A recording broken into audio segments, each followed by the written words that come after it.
Eddie George gives major props to Deion Sanders and how he helped him fall in love with coaching. I'm going to talk about it right after the bumper. Stay tuned.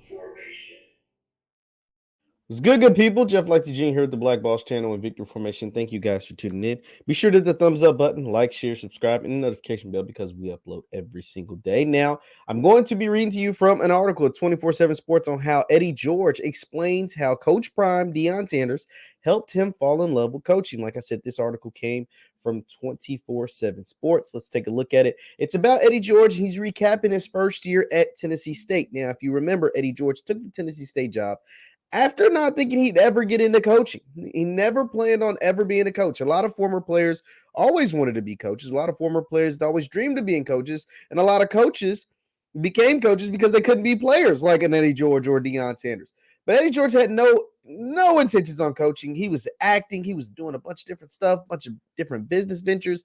And the good folks over there in Nashville at TSU approached him about coaching their football team, and he was inspired by what Coach Prime was doing at Jackson State at the time and currently still doing. And that is what allowed him to take the job. Now, let's read some of this article from 24/7 Sports. It says former NFL running back Eddie George made the leap to coaching this season by taking over the Tennessee State football program. In his first season as the head coach of Tennessee State and HBCU, they finished 5-6 on the year. During a recent interview on the Rich Eisen show, George talked about his first season as the head coach and how much he enjoyed it in his relationships with Jackson State's Deion Sanders, another prominent former NFL star coaching at an HBCU. It says, quote, I love it, man. I really do. This is a total change of what Eddie George kind of was into at the time. He says he loves coaching now. Quote, I never thought in all my years of playing, and since I've been retired for 15 some odd years, that I would find so much joy in coaching. I mean, there are days where it's frustrating and long hours and film study and recruiting and fundraising and all of that, but it's so gratifying when you start to see these kids buy in and get in and see success and see smiles on their faces, the appreciation, the thank yous, the you get from the players, the coaches, the thank yous for being hard on me, the thank yous for advice, to give back to the game that gave me so much is so awesome. It's so gratifying. I now understand why they say it's addicting when you coach. It really is. It's wonderful. It's a wonderful calling. Sanders has pulled in multiple recruits in this year's recruiting class, and George was also asked about his relationships with Sanders and how they're building the reputation at HBCUs. Now, before we get into that, that is beautiful to hear Eddie George say, because he doesn't understand. He may understand, he may not. He probably doesn't understand the impact he is having on the HBCU culture, and to realize that he and Deion and others, Hugh Jackson and others, to realize that they're getting just as much, if not more, out of this than as the kids are, the programs are, the cities are, or the culture is beautiful. Because with guys like Deion Sanders, with guys like Eddie George, Coach George, these guys went to Power Five. They went to the Ohio State. Eddie George went to Ohio State and won a Heisman. Like, he wasn't no slouch. Played 9 years in the NFL, was a Pro Bowler 4 times. Deion Sanders went to Florida State and won the Jim Thorpe Award as the best DB in the country. First round pick, won Super Bowls, Defensive Player of the Years, Hall of Famer.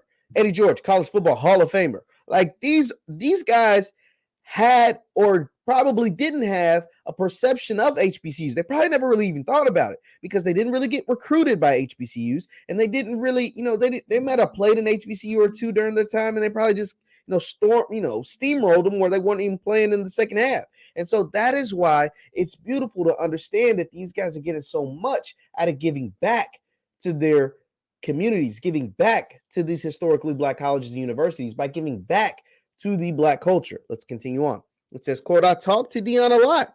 I talked to Deion during the process of me trying to figure out whether I was going to do this or not. And we talked maybe once a week just to see how he's doing. I know he had some issues, and I told him I was praying for him. But more importantly, he's telling me best practices and things that he's done to be successful. And the bottom line is this.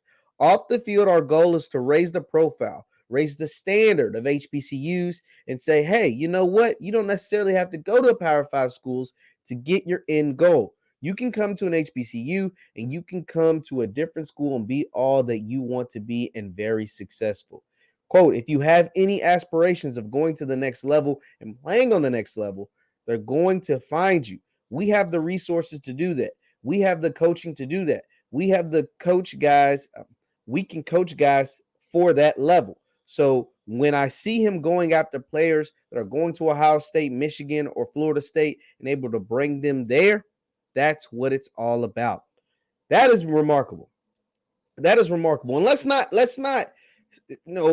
just dismiss the fact that Tennessee State, TSU, went 5-6 on the season.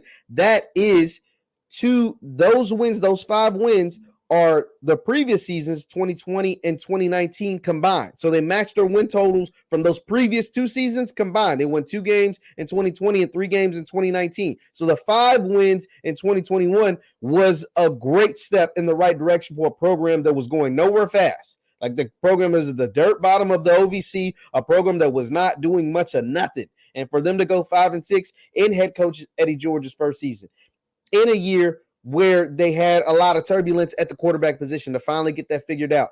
And without him being able to really recruit and bring in the guys that he will eventually, with this class, the class of 22, and moving forward, will be able to do. That is remarkable. Eddie George. And to hear that he is falling in love with the process, to hear that he is falling in love with what's taking place, to hear that all he wants to do is to give back to these programs, to Tennessee State, and that he's looking up at Deion Sanders and saying, yo, I love it. I love it because you are doing something special, and I know I can walk in those footsteps. I know I can do the same thing. I know my staff, we have put together a staff that can help kids get to the next level, and we can raise the profile at a Tennessee State, at a Jackson State, at a Grambling, at a Southern, at a Mississippi Valley, et cetera, et cetera. That is what it's all about.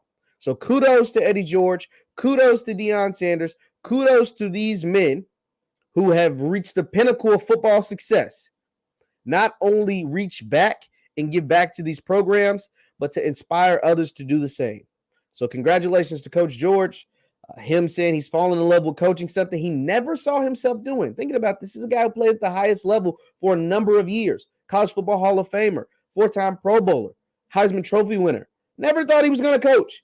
And now he has fallen in love with the grind, with the process, and with the end results. And he's got so much more to do. He's got so many other great things to do. I really hope, and this is just me hoping, and you can leave your thoughts in the comments, I really hope Tennessee State finds itself out of the OVC and in the MEAC. That would be a dream come true, because now he would be in a conference where he's playing HBCUs every single week, and he's able to continue to raise their profile. I think Eddie George and Tennessee State kind of gets washed a little bit because they play in the OVC, which is not an HBCU conference like the SWAC, like the MEAC. But if they can find themselves with the OVC the OVC's in some trouble. It looks like Murray State, one of their better schools, may be on the way out the door. The OVC could be looking to, some realignment. I would love to see Tennessee State end up in the MEAC. North Carolina A&T with the Big South losing Hampton. The Big South just lost Hampton to CAA. I don't want to get too much conference talk, but the Big South just lost Hampton.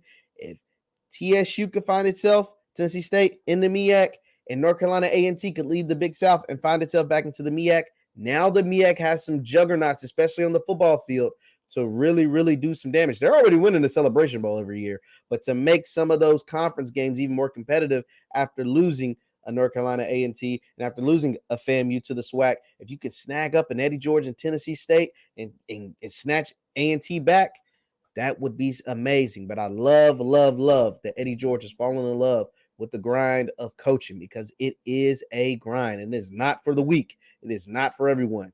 These men, Coach George, Coach Prime, are doing it with a smile on their face, but it is not easy.